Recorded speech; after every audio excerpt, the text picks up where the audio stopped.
Hello everybody and welcome to the Royal Chess YouTube channel. My name is Kanovsky and this is part 4 of my serial about endgames with opposite colored bishops on the board. Throughout first 3 parts I was showing you some important theoretical positions, some basic positions with only a few pawns on the board, for example positions with 2 pawns against 0 and so on. And from this part, so from part 4, I would like to start showing you some more complex positions and some more complex endgames with opposite colored bishops, and of course especially some nice practical examples. But today I decided to show you one of my most favorite endgame with opposite colored bishops on the board, and it is this one. As you can see, this is the position with opposite colored bishops on the board, of course, and equal material.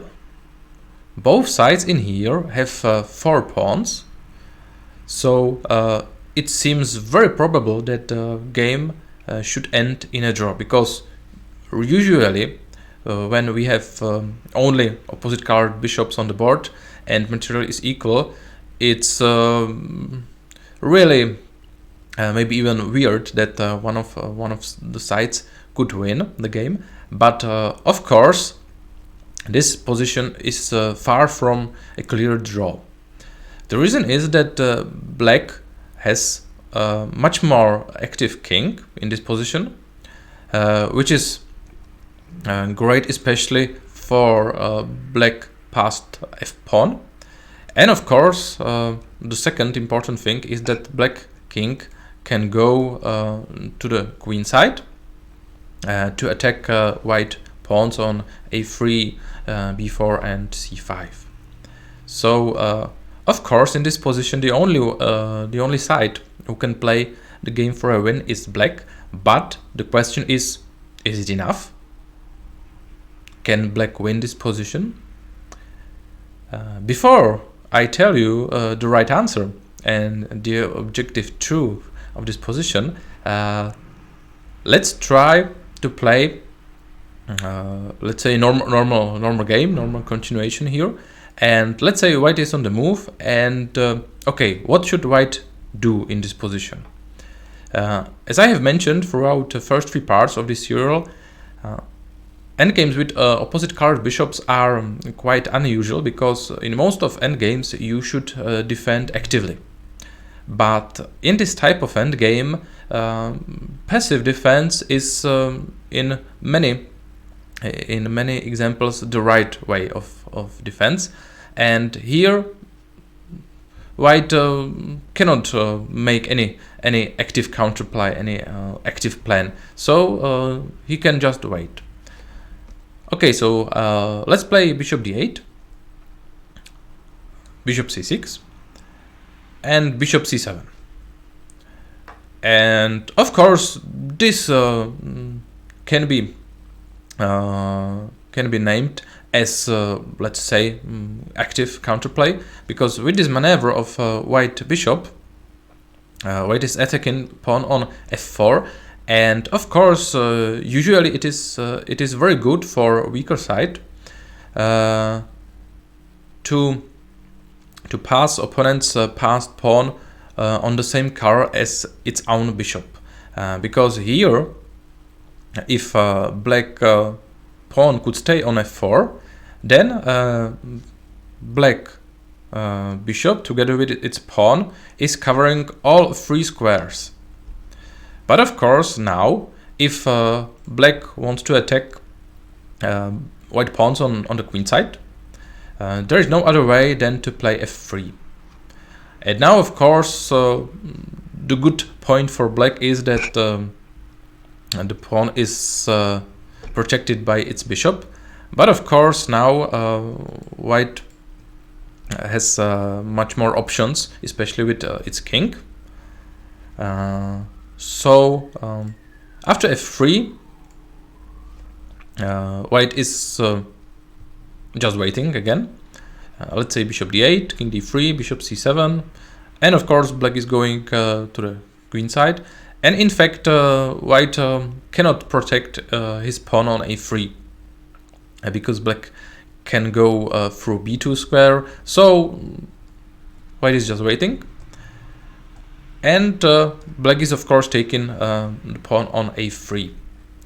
And black is suddenly pawn up. But as we already know, one pawn up is often not enough to win this type of endgame. So the endgame with opposite color bishops on the board. And here white is playing bishop a5, of course. And to be honest, this position still seems to be really drawing, because okay, black is a pawn up, but what else? There is no way black pawn could go through f2 square. It is absolutely blockaded by white king, and b4 pawn is protected by bishop. And if black king is going back to the king side, because there is really no better plan, then white is just playing bishop d8, bishop c7 and bishop d8, and protecting pawn on g5. And still, what could black do? But here, after king f4,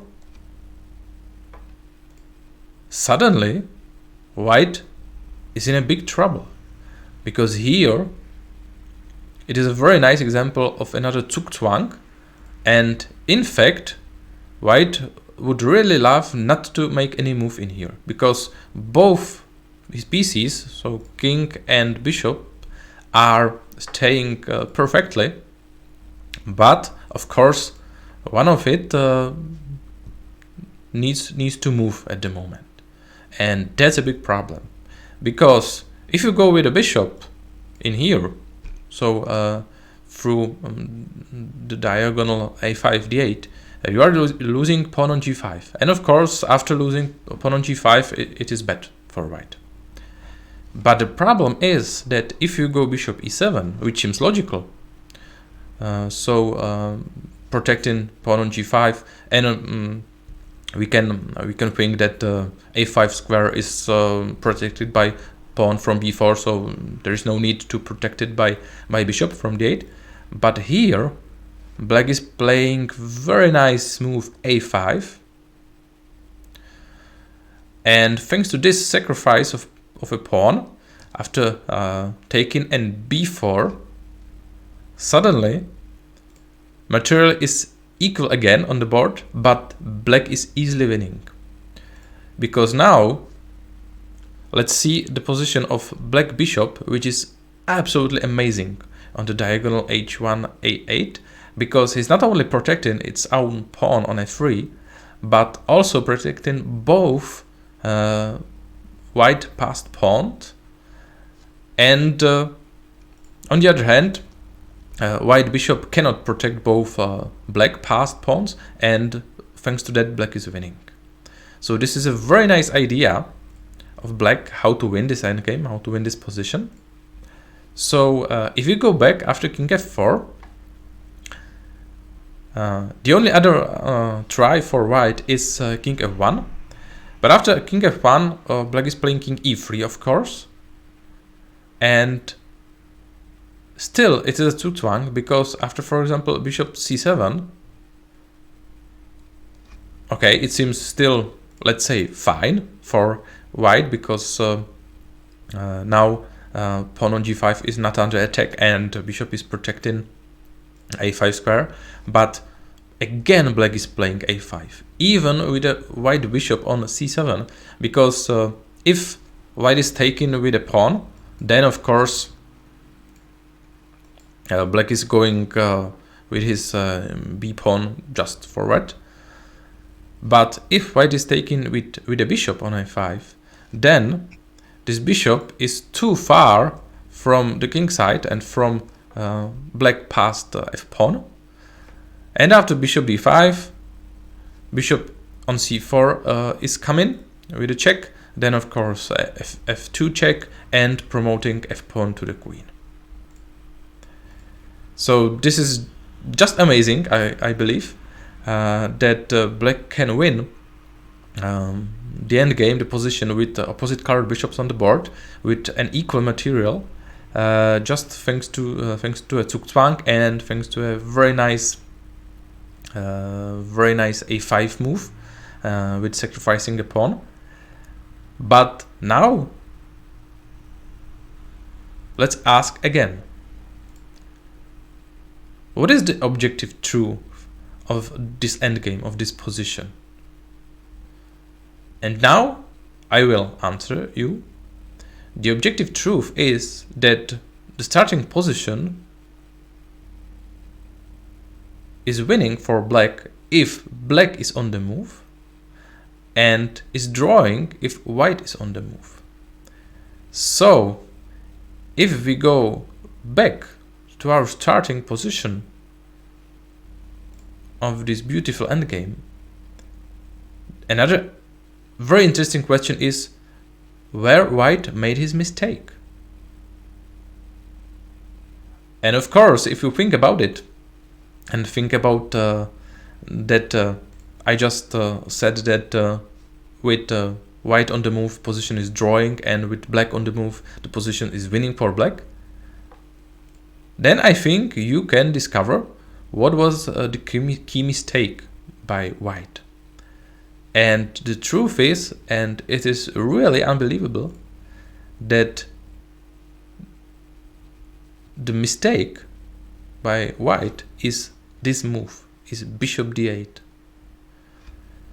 It is a very logical move, but it is a mistake because black played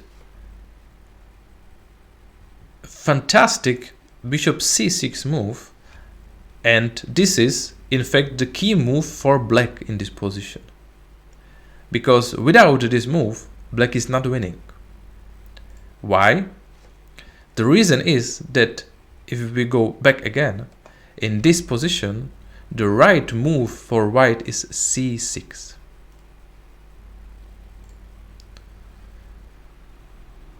It is absolutely fascinating that this move is the only right one, and it is the only move which is drawing, but the idea is really logical and of course very deep. The idea is that if you think about the whole plan of black as we just saw it, you could have seen that the most problem for white was that after taking on a5, bishop was too far from kingside and too far from defending black past f pawn. And in this position, if you think about the position really deeply, you could discover that the only square where you can stop black past f pawn is on f2. f2 is protecting at the moment by white king on f2, but of course white bishop would also like to defend this square,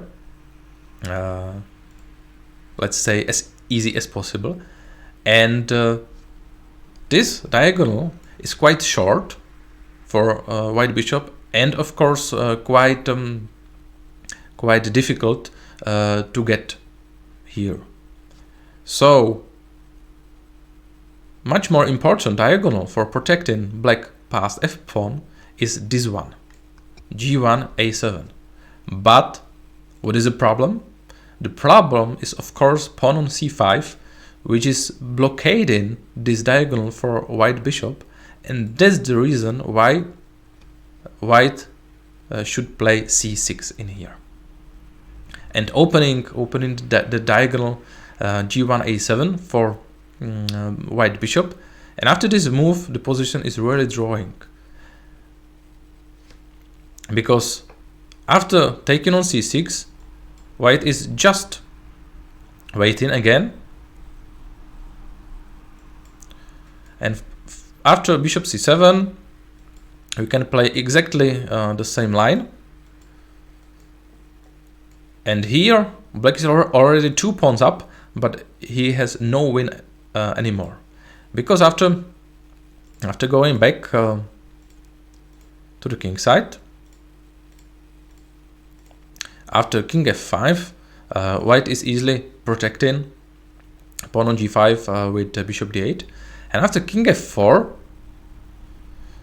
we can easily play king f1, because now that is the big difference in the position, because after king e3 or king g3, we can easily get a check with bishop b6, because now there is no pawn on a c5 anymore. And after that, say king d3, king f2 again, and now it is really visible that black has no win, and black has no winning plan here at all, because bishop is protecting both a5 and pawn on g5 at the right moment, and white has just a very nice fortress in here.